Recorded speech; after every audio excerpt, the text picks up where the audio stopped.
Hello students, welcome to 5th standard science class. I am Radha. I am going to teach about life cycle of a flowering plant. Those are watching first time, please watch my previous video. Then only you can understand this topic. Let us start the lesson. Life cycle of a flowering plant.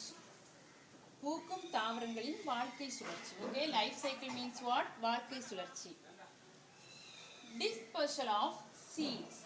Dispersal of seeds means what? விதை பரவுதல். Spreading of seeds from one place to another. ஒரு பிளேஸ்ல இருந்து another பிளேஸ்க்கு வந்து விதை பரவுவதா நம்ம என்ன சொல்றோம்?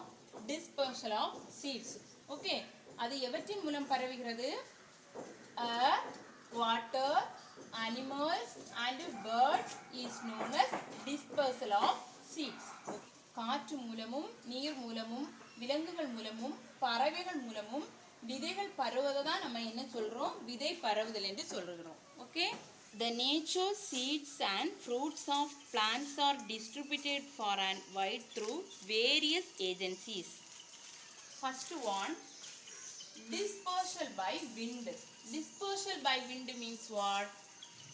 காற்றின் மூலம் விதை பரவுதல். Anemophore.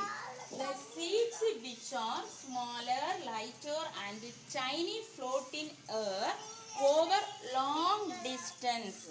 காற்று மூலம் விதையானது பறந்து சென்று ரொம்ப தூரத்திற்கு போய் விதை பரவுவதை தான் என்ன சொல்றோம்? விதை பரவுதல்னு சொல்றோம். காற்றின் மூலம் விதை பரவுதல், dispersal by wind. Okay, then second one, dispersal by water. நீர் மூலம் விதை பரவுதல். Another name, hydrophore. Fruits which are dispersed by water have outer coats modified to enable them to float. Fruits, ஓகேவா, கனியானது வாட்டர் மூலம் நீர் மூலம் float ஆகி, float means மிதந்து சென்று வேறொரு இடத்துல வந்து விதை பரவுதல்ல தான் நம்ம என்ன சொல்றோம்? நீர் மூலம் விதை பரவுதல். ஓகே, அந்த நீர் மூலம் அது float ஆகிறதுக்கு எது ஹெல்ப் பண்ணுது? அவுட்டர் கோட், அதனுடைய வெளியுறை. ஓகே, அந்த ஃப்ரூட்டோட வெளியுறை வந்து ஹெல்ப் பண்ணுது. For example, lotus and coconut. Okay, then third one, dispersal by animals. விலங்குகள் மூலம் விதை பரவுதல், சூகோரி. Then fourth one, dispersal by birds. பறவைகள் மூலம் விதை பரவுதல். Okay, then self dispersal method, சுய வழியில் விதை பரவுதல், autochore. Then germination of seeds, விதை முளைத்தல். The seed is a fertilized ovule. The seed is a fertilized ovule. சீடுனா என்ன அப்படின்னா fertilized ovule. Fertilized ovule means what? கருவுற்ற சூல். இதை தான் நம்ம என்ன சொல்றோம்? சீடு, விதைன்னு சொல்றோம். Okay students, see here, look this picture. seed is it. first நம்ம என்ன செய்யணும்? சீடை வந்து நட்டு வைக்கணும். ஓகேவா, தென் சீட்ல இருந்து என்ன வருகிறது? முளை வருகிறது, எம்ப்ரியோ. ஓகேவா, தென் சீடு கோட். சீடு கோட்னா என்னது? விதை உறை. விதை உறை என்ன செய்கிறது? வெளியே வருகிறது. ஓகே, தென் கோட்டிலிடன், தென் foliage leaves. ஓகேவா, இந்த முறைகளில் தான் என்ன செய்கிறது? விதை வந்து முளைக்கிறது. ஓகேவா, then agriculture. Agriculture, first one, soil. Soil means what? மண் is it. Soil is one of the most important natural resources. இயற்கை வளங்களில் மிக முக்கியமான ஒன்று எது அப்படின்னா soil. It is essential for agriculture. இது வந்து வேளாண்மைக்கு அவசியமான ஒன்றாக உள்ளது. Okay, how soil is formed? soil, மண் எவ்வாறு உருவாகிறது? soil is formed by the breaking of rocks by the action of wind, water and climate. காற்று மூலமும் நீர் மூலமும் தென் தட்பவெப்ப நிலை காரணமாகவும் பாறைகள் உடைக்கப்படும் போது எது உருவாகிறது அப்படின்னா soil உருவாகிறது, மண் உருவாகிறது சொல்றோம். The mixture of rock particles and humus is called the soil. ஓகேவா, பாறை துகள்கள் மற்றும் கரிம மட்குகளை தான் நம்ம என்ன சொல்கிறோம், சாயில், மண்ணுன்னு சொல்கிறோம். Okay. Then types of soil: sandy soil, clay soil and loamy soil. Sandy soil means what? Manal. It contains greater proportion of big particles. இந்த மணல் வந்து பெரிய அளவில் காணப்படுகிறது. Then clay soil. Clay soil means what? களிமண். Then loamy soil.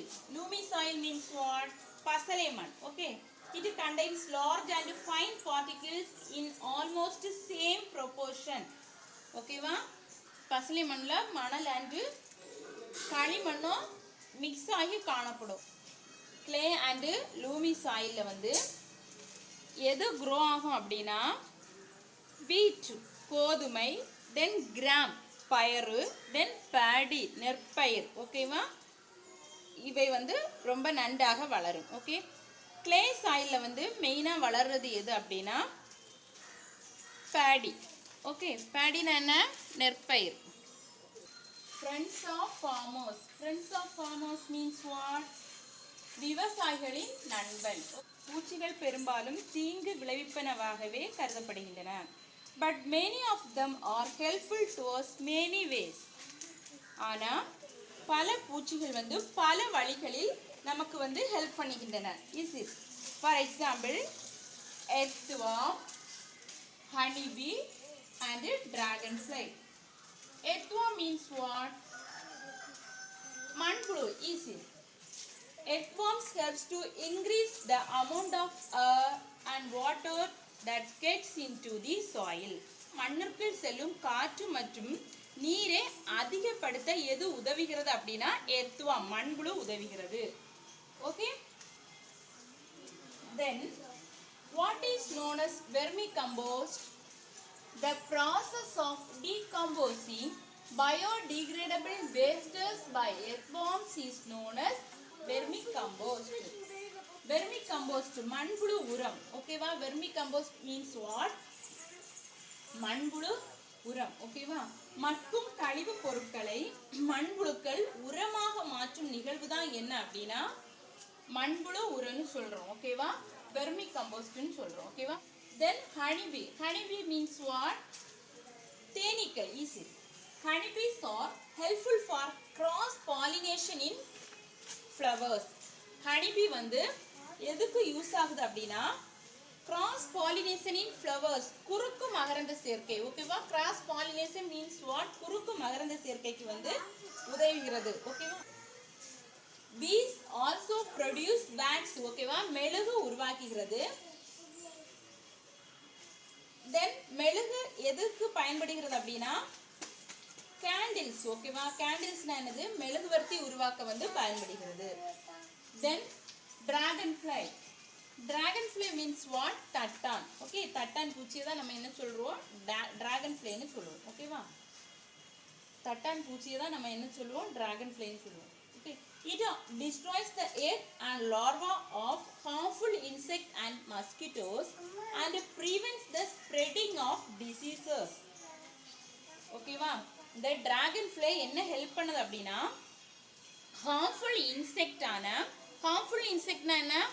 தீங்கு விளைவிக்கின்ற கொசுக்களின் முட்டைகளையும் மற்றும் லார்வாக்களையும் அழித்து disease means what? நோய்கள் பரவாமல் என்ன செய்கிறது? prevent தடுக்கிறது. ஓகே.